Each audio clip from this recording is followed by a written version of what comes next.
Good afternoon, everyone. Welcome to today's webinar. Just please hang tight for just another minute or two before we get started. Thank you.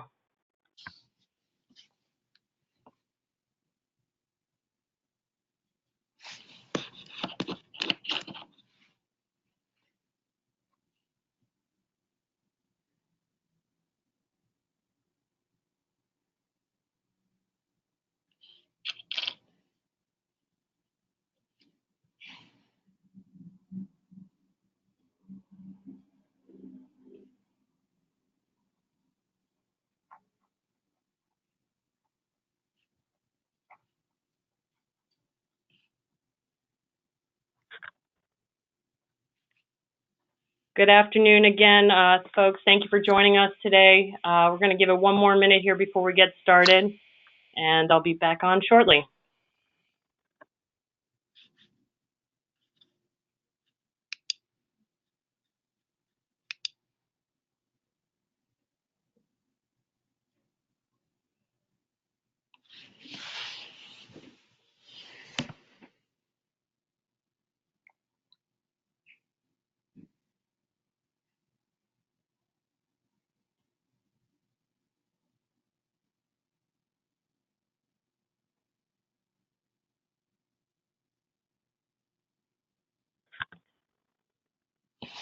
Okay, good afternoon, everyone. My name is Casey Murphy, and I am the ACTS Events and Programs Manager.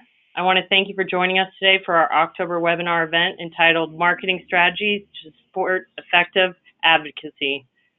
Today's presenters will be Carrie Haywood, Executive Director of Moffett Park Business Group, Dan O'Donnell, Managing Partner of the O'Donnell Company, and Devin Deming, Director of Commute Services at LA County Metropolitan Transportation Authority.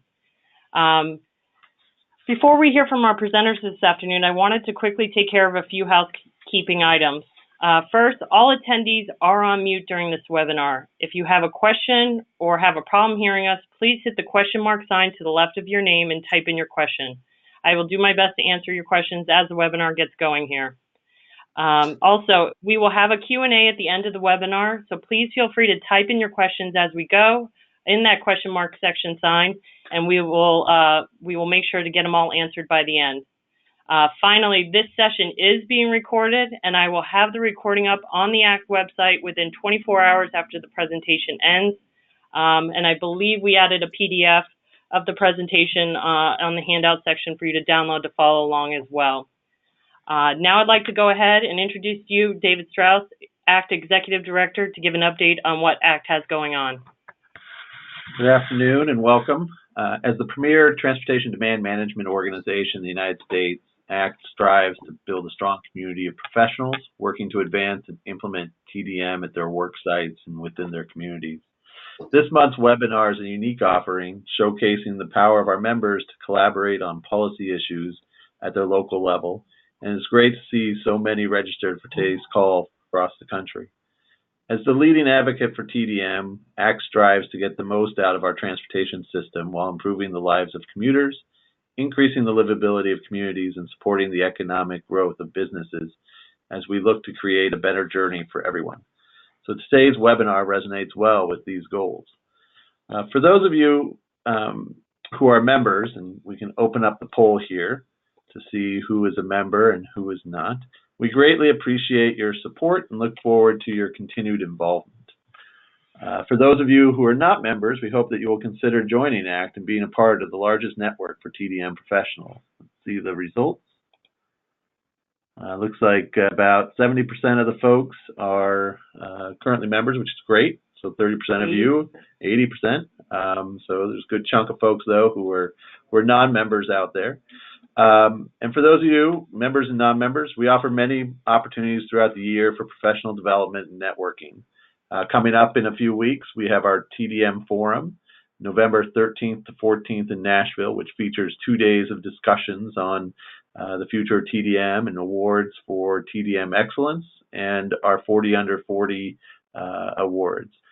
In addition, this year, we're adding a TDM charrette on the Monday in advance of the forum to work with the city of Nashville and the Nashville region in identifying TDM initiatives that can be implemented in the wake of their failed proposition to increase funding support for transportation locally. Our Impact Leadership Program is in February, and we've recently selected our class of participants for that great event that works with emerging leaders and new individuals newer to the TDM industry. And stay tuned for next year's major events, our Emerging Mobility Summit, which will be held in Austin next April, and our international conference in New York City next August. So today's webinar, Marketing Strategies to Support Effective Advocacy, highlights the collaborative efforts of ACT's California chapters to lead a public education campaign to inform California voters on the impacts of Proposition 6 and create support for ongoing transportation funding. The chapters brought in the O'Donnell Company, also a member of ACT, to form the California Transportation Investment Public Education Campaign. Today, we'll hear firsthand from ACT's Southern California and Northern California chapter presidents on why they decided to take this action and the outcomes they're looking to achieve, and Dan O'Donnell, who will highlight the marketing campaign and how other communities can create their own successful marketing and advocacy efforts. Before I introduce our first speakers, let's take a moment, though, to let us know if, importantly, you're planning to vote in your local election this November. We'll leave it up for a moment, and I'm hoping that this is a very high number for many reasons. We'll go ahead and close that. Still going on. Still going on. Okay. Well, it looks like 100%, so that's fabulous. I encourage everyone to get out and vote, and make sure that you're getting your friends and family to vote as well. And then lastly, let us know, we're curious, how many folks on the call today are actually living in California?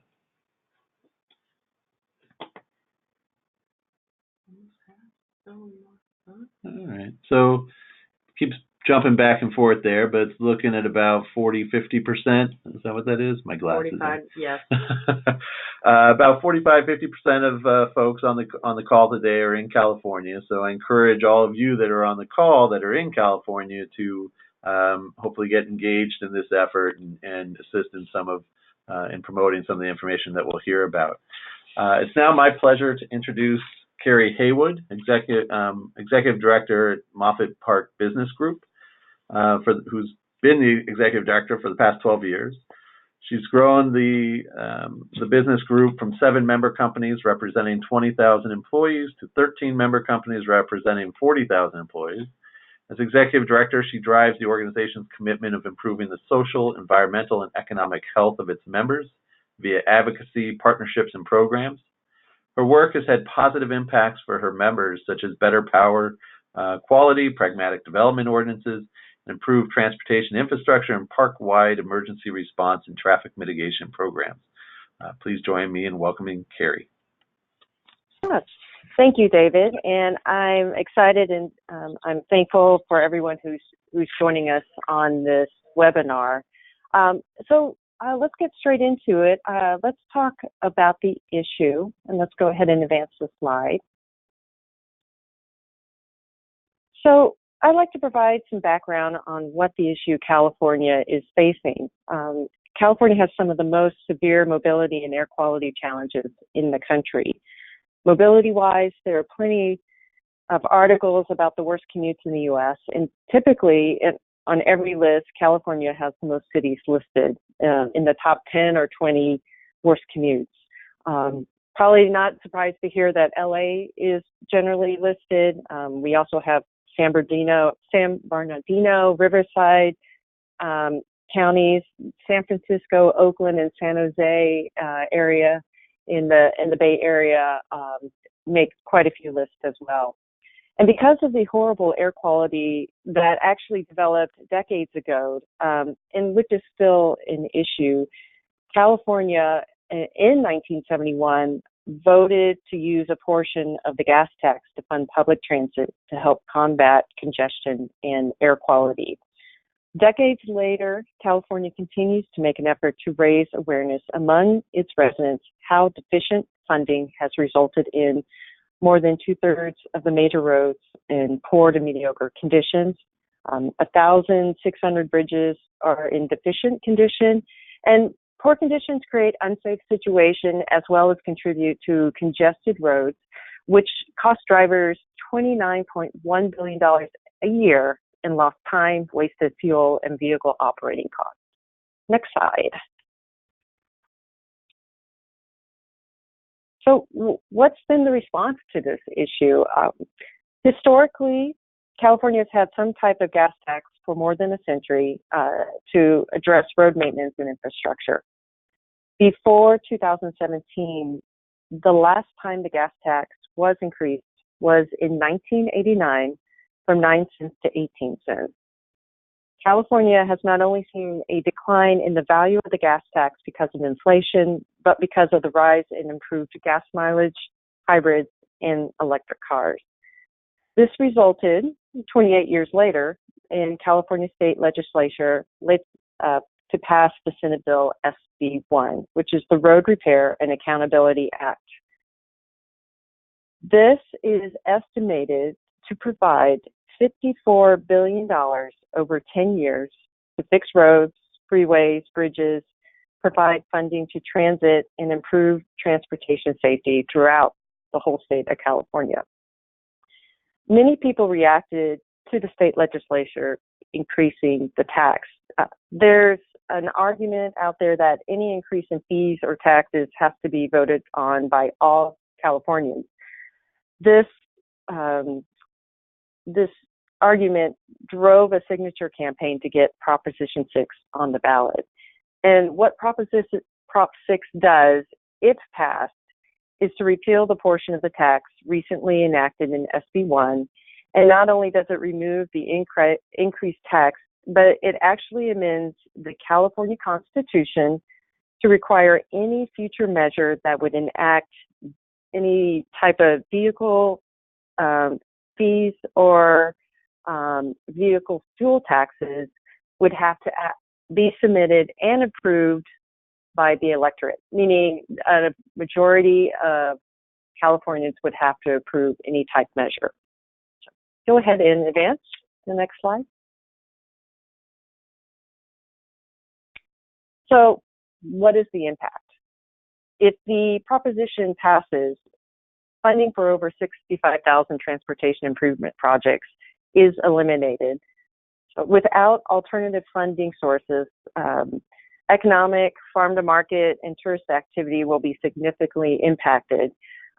Just an example, freight traffic alone, which you can understand is the amount of goods movement, which impacts any industry in California, is expected to increase 127% by 2045, which is a $3.3 trillion industry. Any disruption has not only business impact, but also a large economic bottom line dollar impact. So loss of funding greatly impacts those who work in, also impacts those who work in the transportation industry, the TDM industry, the congestion management industry. So this impacts our improved transportation infrastructure options. It impacts our options to reduce traffic congestion, and it impacts our options to improve public transit and other mobility methods. So with this, shifting the responsibility of statewide increased gas or vehicle fee decisions to the voting population, it would be a very immense challenge to any future funding efforts. As stated in the American Road and Transportation Builders Association report, for every dollar referred to maintenance, we end up spending $4 to $5 more to repair. Next slide, please. So grassroots effort. If you'll go ahead and go to the next slide. Thank you. So how did we get to this point? How did we get to this point of Keep California Moving campaign? So at the ACT conference individuals came together to just talk about what Prop 6 would do to California's current transportation improvement efforts. Many felt a strong passion regarding this issue and how they felt it would impact the transportation industry in California, but they really didn't know how to address their concerns because, it wasn't part of their primary job description where they could campaign or move or educate people on what the core issues and the impact Proposition 6 would have. So they struggled, they mulled, and so their question is, what do we do about it? Well, through brainstorming, they realized they could leverage ACT in the large network of California-based members. So working with O'Donnell Company, they found a way to move this personal passion, these concerns, to an actual business process. And this is where Dan will step in and talk more about the science behind this business process. Thanks so much, Carrie. All right, you can advance to the next slide. And then one more forward from there. Okay, so the approach that we talked about and decided to use is a very specific and scientific approach. It leverages the way the brain's cerebral circuits make automated decisions, and it uses interactive media as a critical component. So you can move on to the next slide, thanks. So the background here is that a lot of decisions we make in our prefrontal cortex. We actively make a decision and evaluate the options and choose something. But there's other decisions that we don't actively make, and people experience this. For example, if you drive to work every day, you'll sometimes find if you have something on your mind, you'll get to work and you'll say, oh, I don't remember driving to work. Well, that's because there's another part of your brain that makes decisions automatically, your basal ganglia. So those decisions are decisions that your brain is over a long period of time automated, which makes us more efficient. We can think about one thing while our brains makes decisions on other things. But the problem is things like transportation have been programmed in your brain starting from the time you're a child, whether you're sitting in the back seat of a station wagon or riding a subway to work or with your family as a child, that those transportation attitudes and perceptions have been sort of programmed your whole life. So how do we reach that part of the brain? So this 10-component approach looks at exactly the 10 components that change attitudes and behaviors of these sort of more automated decisions that we make. And I'll just briefly mention some of the markets where this system has been used is in Washington, D.C., where before using this approach, driving alone was increasing and using alternative modes was decreasing for 3 years in a row. After this approach was rolled out, over a 12-year period, this approach was rolled out and implemented in D.C., they saw an increase in using alternative modes from 1 million people per day to 2.5 million per day. So that's 1 million additional people per day, or a 67% increase in people using alternative modes that can directly relate to this approach. And in New York's capital region, where bus ridership and transit consumption was declining for 10 years straight in a row, that was reversed. It was a 28% increase measured over the first 3 years of implementing this system. And with Bradley Airport, we'll talk more about, 143% is actually the increase in Google searches just in 2 years from using this approach. So we'll go on to the next slide. On this slide, these are the 10 components. And to use your time well, we won't go through all 10 of them, but I'll just talk about a couple of them, starting with connecting on values. When we're trying to get people to think differently, it's not just features and benefits of taking the action. We actually have to connect on values for those ingrained behaviors and attitudes. We got it connecting on values. So what does this organization or this effort believe in and care about? And what does each of the target audiences believe in and care about? And then identifying those connection points where we connect on those deeper values is an important part of changing attitudes and behaviors for pre-programmed things. Another couple that I'll mention are the take in action, reward in action. If you look at how the brain automates decisions, it takes little tiny actions based on impetus. And based on those, if the brain feels good, like, oh, that was a good decision, it automates those decisions and connects them together into an automatic program. So We have to get people to take an action, any action, no matter how small, and then feel good for that action. One of the things that's great is we can do this. This used to have to be done years ago when we first started this through a lot of face-to-face stuff, but with social media, it's so much easier now to get some content out there, have people comment on it, ask a question, like it, share it, take some action, and then we can immediately respond to them. Hey, thank you for taking that action. Thank you for sharing or answering that question or being responsive or liking their post, just interacting that with them and making them feel good for taking the smallest action. And that's a really, really important part of behavior change. And that's just the last one I'll cover for today is reverse engineering digital algorithms. When you buy traditional media, for example, you buy a radio spot, if it's $50 for one, then if you want 2 radio spots, it's $100. So you to increase your impressions, you increase your dollars, and it directly relates. Well, if you look at any of the big digital players today, and that makes up Google, YouTube, Facebook, Instagram being the 4 biggest players for adults in the United States in the digital marketplace, on all of those, you put dollars in, and the algorithm decides how many impressions you get for those dollars. You can't directly increase your number of impressions by proportionally increasing your dollars. It's an algorithm that decides how many impressions you get.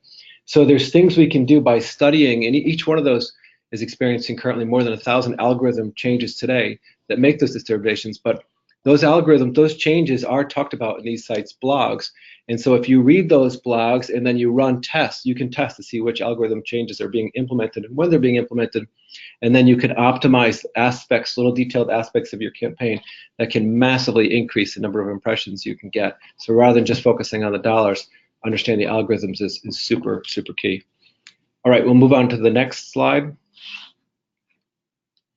Okay, I'm going to do a real quick case study with Bradley Airport. And you go to the next slide because we really want to talk most about California today, but having a short case study kind of just exemplifies the approach. So Bradley Airport is an airport in Connecticut. It's a major regional airport in the state of Connecticut. The problem is that Connecticut, for the last few years, and the area around the airport specifically, has a flat to declining population and a decreased employer base. We've lost the major employers in the area. So there's less and less people flying because there's less people here and less people working here. So the goal was to convert travelers that are using other airports, other major airports that are outside of the state to using Bradley airports. Okay, we can advance. So part of this process requires us to not just get people to change their behavior, but to build brand ambassadors to help tell the story.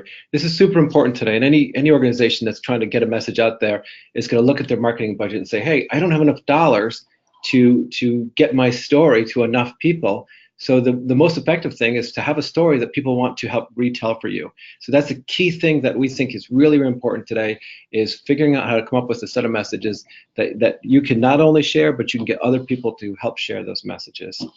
Okay, we can advance. All right, and the other thing that's really important, because we're trying to get people to take little tiny actions, we can't wait till they get to the decision point and ask them to take an action, because they're going to take the pre-programmed action. What we need to do is we need to find hundreds of different places to interact with them and interact with them on all these different components. In this case, for airport travel, the sort of dreaming of your travel that might be 5 years away, planning for that travel that might be 6 months to a year away, booking that travel, experiencing the travel itself, and then sharing that travel in social media.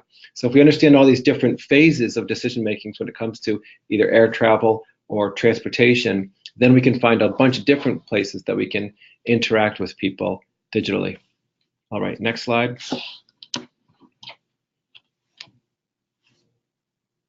Okay, the actual media campaign for Bradley Airport included some traditional drive time radio, billboard, and Pandora, and then a lot of interactive Google, Facebook, YouTube, interactive events, and then the digital places where people purchase tickets, including Expedia and Priceline. Next slide. And here's a look at the actual creative. So again, I talked about those shared values and being able to really connect with people on shared values. So the creative is relatively simple. One of the things, the 10 components I didn't mention, is 1 second to buy 3 seconds. People only spend a fraction up to 1 second looking at an advertising message, and then they might take some action or not take some action, but we have a very little amount of time. So the creative has to be straightforward. It's got to connect on values. In this case, the lack of comfort one gets when they go to the airport, because you don't go there every day and you don't know what to expect and it's stressful. So this is creating both comfort in travel, making the place feel relaxed, but also, and that is a shared value because it is a smaller airport than the airports that we're trying to pull. So that more comfort, and then the reminder that this airport is closer to home and you can get closer to back to your kids if you use this airport. So the love the journey messaging and the very relatable creative, and then it's well branded to the brand colors of Bradley Airport without being too heavy on messaging. Okay, next slide. The other things I mentioned is that if we want people to share our content, we have to create content that's share worthy. So what's the number one type of content that is shared? Well, it's puppies and kittens. So why not include that in our creative? And this got well over 5,000 views in total, this content. Now, this was actually funny because it was supposed to be the CEO talking about the improvements to the airport, which we estimated would get a total of 1 viewers, which would be the CEO himself. We didn't even think his wife would watch this 30-minute story of him talking about improvements to the airport. But when we put kitties, or in this case puppies, touring the improvements to the airport with some words and some really nice video around it, we got, like I said, over 5,000 views to the YouTube video. All right, next slide. And then just a couple more, just the dream aspect. Again, I talked about these shared values. It's more than a bucket list. Wherever you go, the creative just very inspirational and dreaming. Again, connection with those shared values. And next slide. And here's a couple more. This one, we have the inspiration was the messaging, or the overall shared value, inspiring people about travel. Adventure awaits. We did put some messaging in here, 30 nonstop destinations, and within one stop, you can connect to almost anywhere in the world. And next slide. And one more, your wings are waiting. Again, connecting on the inspiration. And this is perfect, stay right there. So that next slide is it's just some interactive stuff where we're asking people to interact, we're asking them to take an action, vote, you could win a cruise, share. So these little tiny, more interactive ones that get people to take an action. And you can see these posts get a lot of action, 300 people liking it, 46 comments, 28 shares. So this kind of creative, we do find we get a lot of interaction. That's super, super important. That's helping people get our story out. And next slide. Now we're talking a little bit about the results. I mentioned this, 143% increase over a 2-year period in people searching for Bradley Airport. Again, this is the exact same media budget for campaigns each year. There's no change in the budget for marketing for Bradley Airport during this time. Next slide. And the next slide shows the Facebook. Now Facebook is number one amongst travelers in most of the markets as far as airport travel. Instagram's going to be bumping it for social media for some of the younger audiences, but the younger audiences don't travel as much as the older audiences. So Facebook is your number one social media for this market. But going over from 344 likes to 7,000 likes on Facebook. And again, once we get them to like the page, it's much cheaper to get content out to them. And the next slide. People talking about Bradley Airport. This is the most important thing, except for like people boarding planes, which are the most important thing in this case to measure. This is our people helping tell the story. So if someone takes our content and comments on it, then other people on there that follow them on Facebook would see those comments. If they share it, if they like it, any of those actions help us get more impressions because they've taken some action. For number one, it's the taken action and feel good about the action. It's really important from that perspective, but it's also helping them tell our story. We're getting a lot more impressions. So in 2015, where they had an exceptional campaign, but it was more of a traditional Facebook campaign like everyone does, they were getting 36 people to comment and share the content on a monthly basis. Our goal was to increase that more than tenfold. We blew that goal out of the water, and the client experienced 14,000 people on a monthly basis in 2017 talking and interacting with their content and therefore sharing it across the media. And next slide, when we put all these 10 components together, what we can do is we can go from 44 impressions on a weekly basis, which is not a terrible number, to 63,000 impressions on a weekly basis, which is absolutely amazing. And the next slide, that resulted in a 6% increase. Actually, it was a total of 8% increase in payments over a 2-year period. And on the next slide, when we looked at the ticket dollars purchased from the campaign in 2015 versus 2016 to 2017. During the campaign on Expedia.com, which is the #1 ticket site, we saw a 20% increase in ticket sales for Bradley tickets, which is, again, a fantastic number. So that is the quick roll-up of results. And Thank you very much, Dan. Good. Thanks, Casey. All right, excellent. Thanks, Dan. And I didn't get a chance to introduce you. Dan is the co-founder of marketing firm O'Donnell Company. He's a system engineer with 25 years experience helping global regional leaders in public-private sectors implement meaningful behavior change programs. And as I mentioned earlier, is also a longtime member of ACT in the Patriot chapter. Next, I'm introducing Devin Deming, who currently serves as the Director of Commute Services for Los Angeles County Metropolitan Transportation Authority, where she oversees the Universal Pass pilot program for college partnerships, the Employer Annual Pass program, the Juror Pass program, the Youth on the Move, Foster Youth Pass program, and Metro Shop.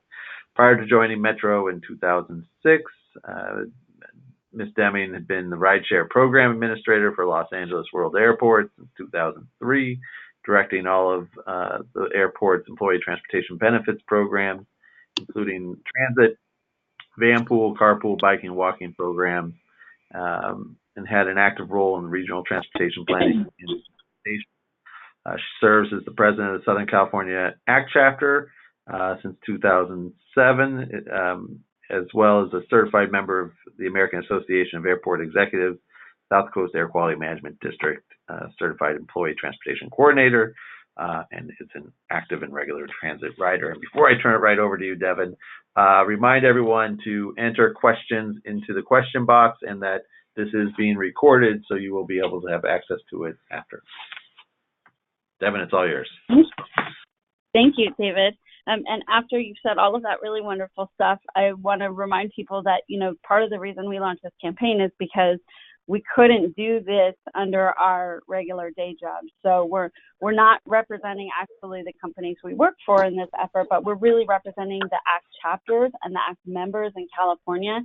And we really felt like ACT is a transportation organization, and this is the perfect time for us to use our voices and to get involved in something that really matters in transportation for California. So as was mentioned, we just started brainstorming at the national conference, and we got together with a very short time frame. We understood that the ACT National Conference was in August, and that gave us basically 3 months to get some sort of message out there. So just wanted to touch on our early logo development. And what was really cool about this is that we were able to utilize our membership. We got some of these concept logos at a time where we were doing a local Southern California chapter event. We had about 40 members attending that event. And then we also had some members that were attending online from other areas, Northern California, even Hawaii. And we were able to collect input from everyone that was involved in those events to really hear our members and see what about these logos speaks to you or doesn't speak to you, and what are you really looking for in something. We took everybody's feedback on the logo, and this is the logo we came up with. O'Donnell Company took our feedback and designed this logo. I'm completely in love with this logo. I think it's fantastic. It's eye-catching. It sort of gives you that little bit of nostalgia, gives you the idea that we want to keep California moving forward, and also that road really reiterates, this is what the funding benefits. So overall, we're really happy with the way that the logo and the artwork came out, and we're able to translate that into a very professional-looking website. So this is the website that O'Donnell Company designed. We all created the content, so our chapters helped create the information that's on here, the history, the issue, the information about what we're doing about it. And one thing that we wanted to make really, really easy for people was to be able to either look at this on a mobile phone or on their desktop to very easily decide what was the next action. Does your company want to become a partner and have your logo listed on our website? Have your content retweeted online, content that's related to our efforts. or even as a private individual person, would you like to make a donation? You can see all those buttons are placed really well on this website. And then to the left, you can see that little black square, which is actually a share button as well. So you can just a one-click touch on that and instantly share to your own Facebook page or your own Twitter feed. And like I said, we just wanted to make all of that really sleek and professional and really easy for the users. So in that,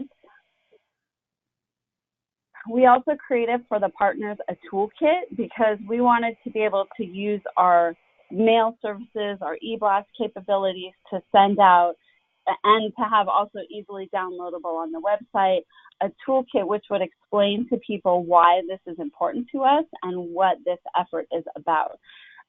So we wanted to be able to provide our emblem to people, to provide content to people.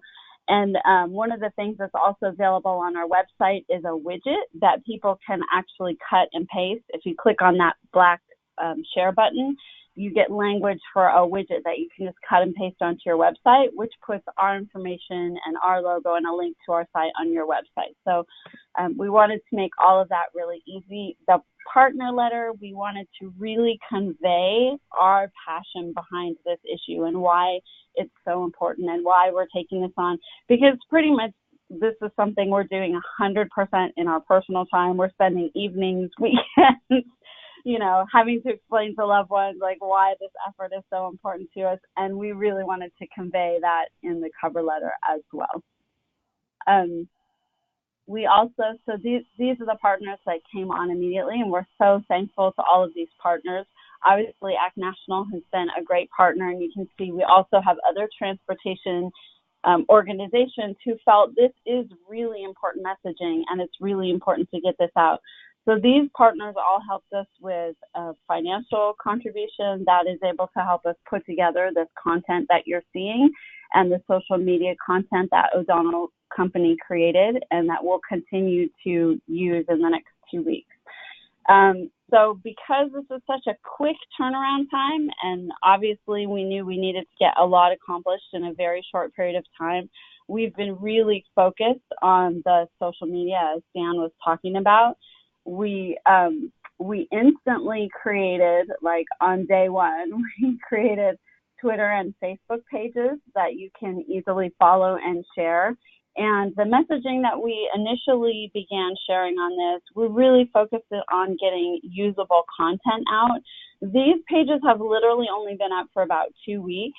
By the time, you know, we got all of the agreements signed and got the content, you know, together, chose the logos and the colors, just the beginning of October is when we started to get this content up. So these numbers have even continued to increase. As of just before this webinar, we had 154 followers on Twitter, which is pretty decent in that short period of time. And people have been liking and sharing our content, which is amazing. And then also on Facebook, we currently have about just under 50 users, I think, on Facebook. But what's really important is for people not just in California, that obviously only 45% of the people on this webinar are from California, but that everyone around the country can follow and share and tweet and retweet because we're sharing transportation content that's relevant and valuable, not always just to California either. So we're sharing positive images about transportation that we want to share forward. So we've literally been posting every day. This morning we posted our 201st post on Twitter, which was the beginning of our branded campaign, which we're really excited about. We know we have less than 2 weeks to get this message out. And so also what we've been doing is obviously tagging companies that are following us and individuals that are following us when we're resharing their content, always tagging and saying thank you and interacting like Dan was talking about. So this is your very first look at our branded content, which literally launched today. This design on the left is our very first tweet and Facebook post that went out today with the branded support transportation and the look of the campaign. we really are trying to get those positive images out, and I really love the look and feel of this campaign, and I hope that other people do too. I think it speaks to people. These are coming in the next few days. We'll get them out on Facebook and Twitter, and we would absolutely love for you to be able to share that forward. The most interaction that we're going to get is if more people like and share, obviously. And so that at this point is our goal. It's definitely not too late to become a partner. If you want your logo on our website and on some of our campaign materials, definitely there's that capability still. And, if anything, we would ask you to please go to the Facebook page and go to the Twitter page and follow, share with everyone over the next 2 weeks, and really help us get this message out, because it's important to what we're all doing around the country. This is our information. The .org is important. People are looking for it at .com, but it's .org, keepcaliforniamoving.org. And then you can see the Twitter and Facebook accounts also. So that's us. Thank you very, very, very, very much. Excellent. Thank you, Devin. We'll go ahead and move into the question mode. Is there? We'll go ahead and move into questions. I see a couple that have been submitted here, and I will open it up as soon as I get into it. One of them on the recent ads that you just showed, we show that it looks like it doesn't actually tell people to vote no or on the proposition. Is that for a reason, or? Yeah. So I explained, I think a little when I started, that this, because we're a nonprofit, act as a nonprofit, we didn't want to get too overtly political, vote yes, vote no, do this, do that.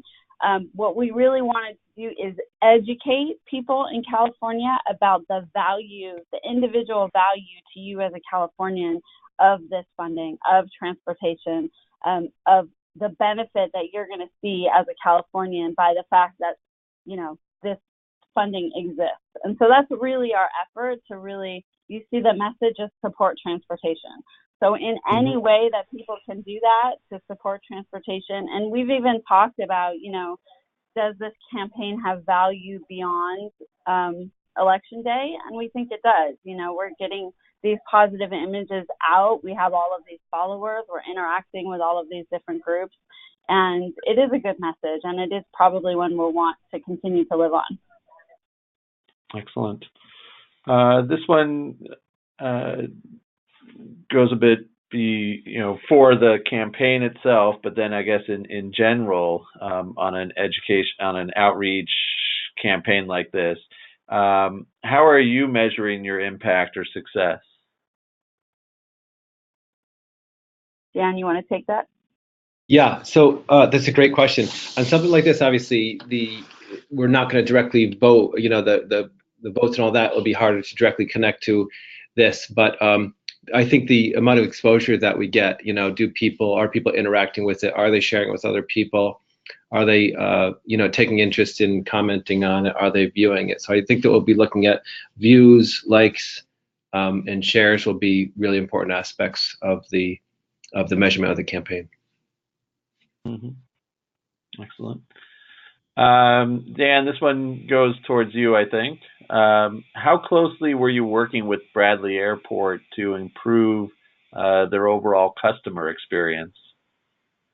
So very, very closely with them. The CEO, Kevin Dillon of Bradley Airport, really, the airport was just a sort of a state-run airport for many years, and they separated it to be this independent agency and brought in this strong CEO.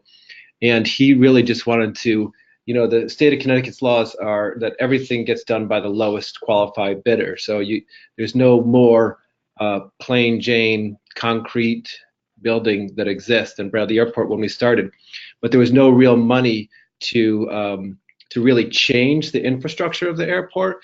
So what we needed to do is they really partnered with us, from everything from engaging us with the board to figure out what are the brand values, what's important, to then taking those ideas out and testing it in the marketplace, and then implementing everything. So updating the whole website to look and feel like this new identity, this new customer or traveler-faced identity, to throughout the airport now, everywhere you walk, you're going to see all the branding throughout the airport on paper posters, on digital posters, on the street as you pull into the airport, on the signs up there, and the billboards in the area. And then these sort of brand values that we've developed together, and this sort of this white glove experience that we're trying to recreate. They're actually the next step the CEO wants us to do is to figure out how to implement this. Well, actually, we've already started to do is an implement for training for the staff of the airport, but the staff of the airport is only a small percentage. The next step he wants us to do is figure out how do we take all the vendors, how do we train the airlines, how do we train the restaurant owners to understand this is our brand character, and how do we all represent this brand character, which is this white glove experience, this friendly experience, this warm experience, this small town type of airport experience that competes with the larger airports which don't have that. So through every aspect, it's just been an incredible partnership. Excellent. Here's another question, probably for Devin and Carrie. Are there opportunities for other ACT chapters to utilize the materials that your chapters are developing? Maybe this is Carrie. I think there's definitely opportunities. This is a campaign that I think a lot of chapters can mimic and use to help advocate for what's going on in their local area. And Deb and I would love to hear from you as well.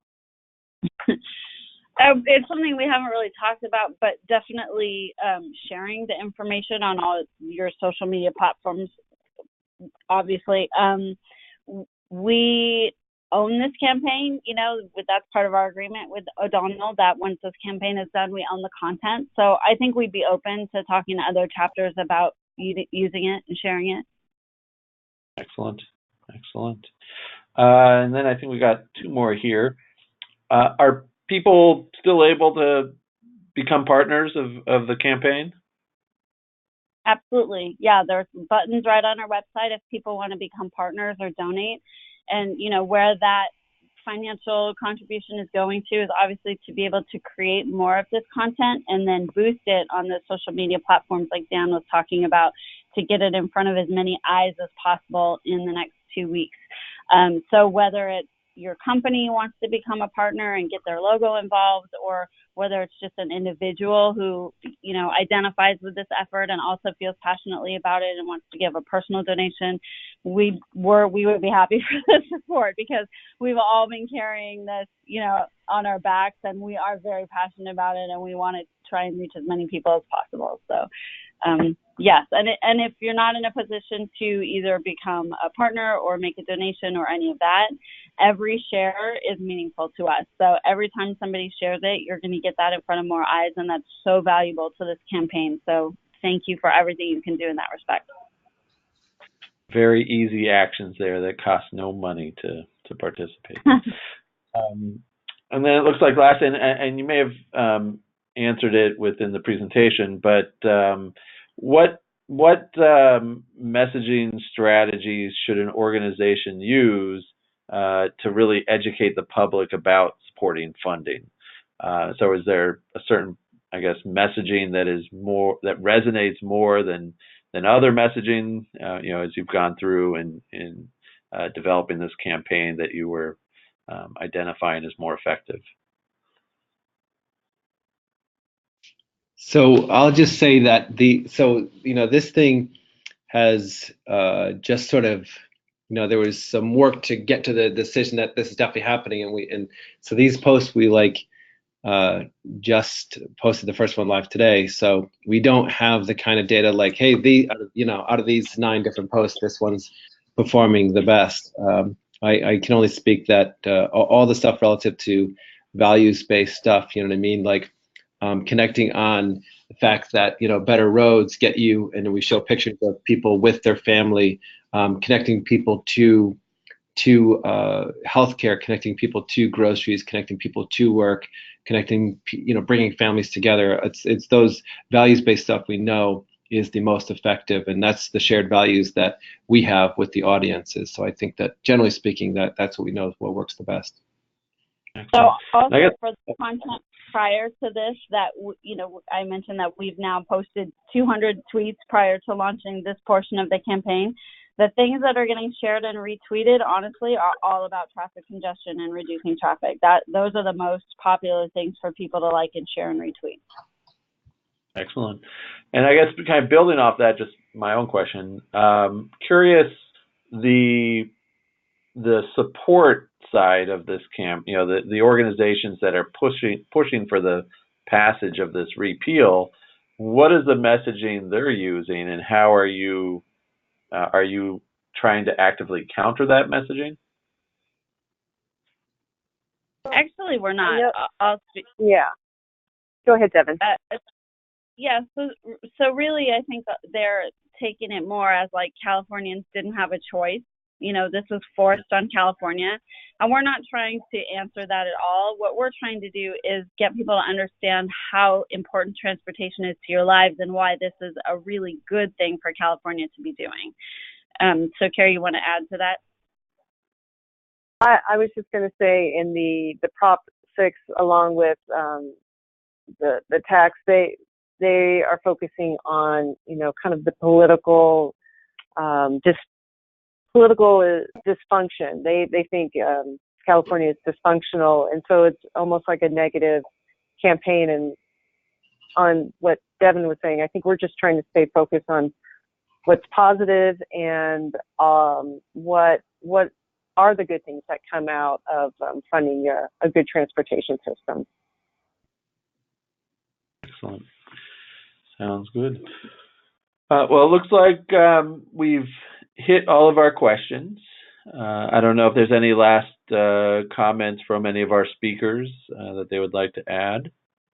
David, if you could pull up the slide that shows the URLs one more time, and last request to everybody, if you have 2 seconds, like us on Facebook or share or connect with us on Twitter, retweet, or go to our website. So any place, actually the Facebook and Twitter would be the best places to go and like or share any of our content. That would be super, super valuable. That's one of the biggest things. If you look at all the big players, the algorithms are really looking at how much interaction things are getting. So as we work to boost these efforts, then you get like tenfold for your effort for everybody that likes it. So thanks everybody for doing that, and thank you very much, David and Casey too.